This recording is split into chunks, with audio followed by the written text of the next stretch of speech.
Seven figures, that is the amount that you need to fork out for a large premium SUV sporting all-wheel drive and 7-seat ability. Now, that is not great news in the current economic climate, resulting in empty piggy banks.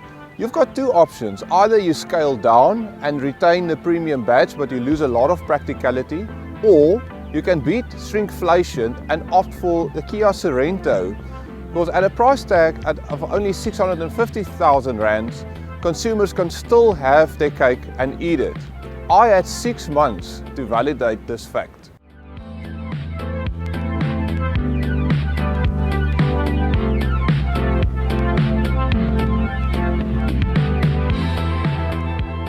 Although the Sorento is quite a large vehicle, it's quite easy to pilot, and one of the main reasons is, in contrast with the very popular body-on-chassis SUVs out there, is that this is a unibody and it's got fully independent suspension all round, which results in a very comfortable ride.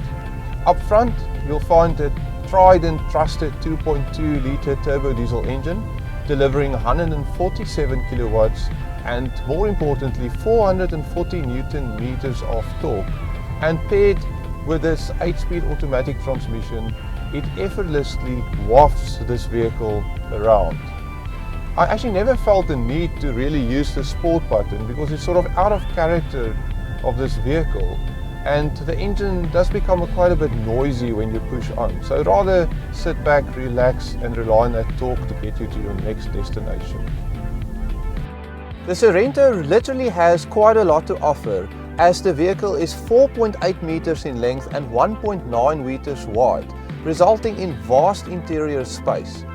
Especially the second row is quite a bit of legroom back there, but its party trick is the third row that folds neatly out of the boot area and actually got size for average size adults.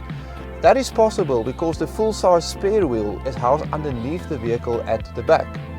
Inside, it's neatly finished with leather and soft touch materials, and it's quite a luxurious feel to it.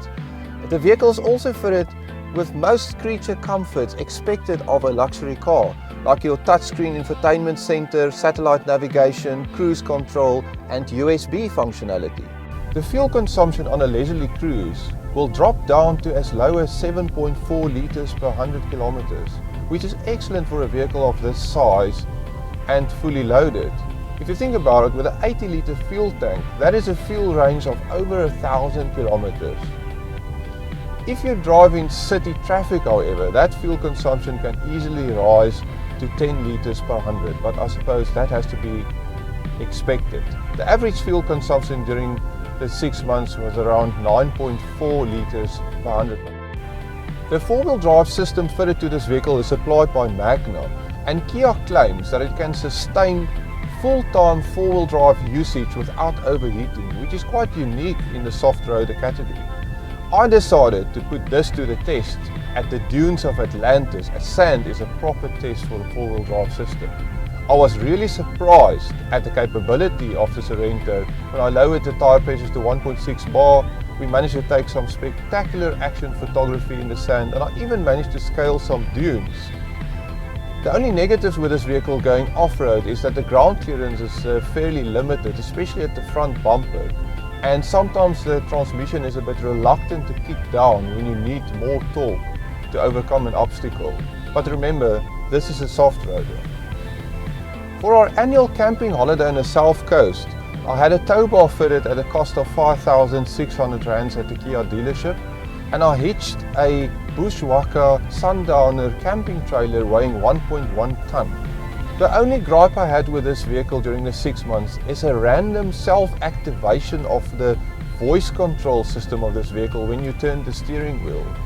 It was diagnosed at the Kia dealership to be the wiring inside the steering wheel, which is known as a clock spring, that needed replacement.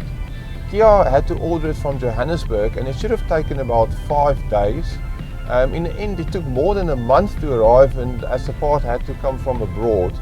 And I must say, I was slightly disappointed with the lack of communication and the general service from that specific dealership. But that's about all the negatives to this vehicle. The Kia Sorento really exceeded my expectations during the last 6 months, and I never felt the need for more luxury or space.